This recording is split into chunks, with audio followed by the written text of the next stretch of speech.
Alright guys, magandang araw po sa inyong lahat. Welcome po sa ating panibagong video for today. So, bago tayo magsimula, mag-intro muna tayo.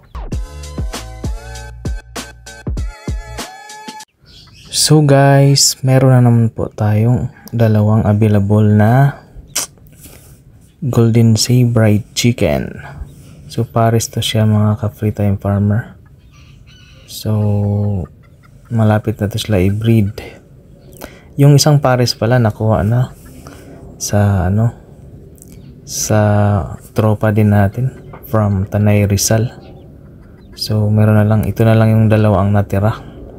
So sa mga gustong mga ganitong breed na chicken, mag-PM na lang po kayo. Meron po tayong available pares Golden Sea Bright.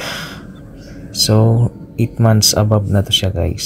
So maraming salamat guys, and don't forget to like and follow, subscribe na din, paki-share na din. Maraming salamat, God bless, happy farming.